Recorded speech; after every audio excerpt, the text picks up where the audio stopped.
బాలమని. ఏ ఊరు? ఏ గ్రూపు? యేసు ప్రభు గ్రూపా? గ్రూప్ లో లోన్ తీసుకున్నాను. ఎప్పుడు తీసుకున్నావు? 2 ఏళ్ళు అవుతుందా? ఓకే ఓకే సరే. తీసుకుని ఎన్ని కిస్తులు కట్టినావు?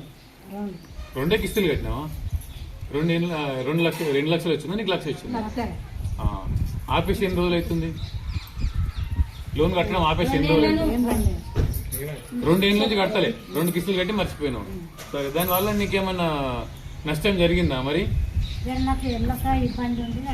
కట్టలేవు. కానీ ఈ మధ్య అయితే అవసరాలు వచ్చినాయి, బయట అప్పు పుట్టలేదు. మరి దీనివల్ల నీకు నష్టం జరుగుతుందని తెలియదా? తెలియదు. ఈరోజు తెలుసుకున్నావు కదా, ఏం నష్టం అవుతుందో చెప్పు. ఇట్లా ఎట్లా ఏం పైసలు ఎంత పడుతుంది నీకు? నిత్యం ఎంత పడుతుందా? ఇంకేమైనా పెనాల్టీ ఏమైనా పడుతుందా? ఎంత పడుతుంది?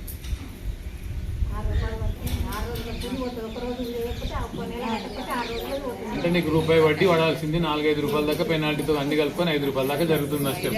అమ్మా, 4-5 రూపాయల దాకా నష్టం జరుగుతుంది కదా, అవునా కదా? మరి ఈ నష్టం అంటే ఒక నెలకు 3,000 దాకా నీకు వస్తుంది కదా నష్టం. మామూలుగా నువ్వు 600 కట్టాల్సిన వడ్డీ నెలకు 3,000 రూపాయలు పెనాల్టీతో కడుతుంది, అవునా కదా? మరి నీకు రోజు కూలి ఎంత కదా?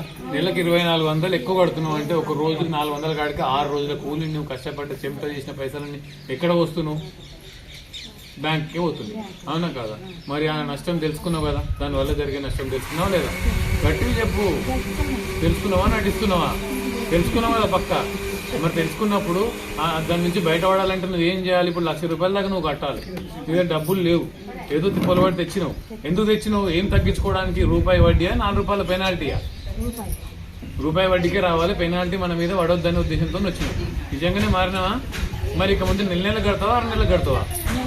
పక్క అడ్జస్ట్ చెప్పు. ఇప్పుడు ఇక ముందు ఎట్లా కడతావు? నేను ఎట్లా కడతావు చెప్పు. సార్కి చెప్పు. నెల కడతావా ఇక ముందు తీసుకుంటే? ఖచ్చితంగా. నువ్వు ఎన్ని డబ్బులు తెచ్చినావు నువ్వు? చూపి అక్కడ.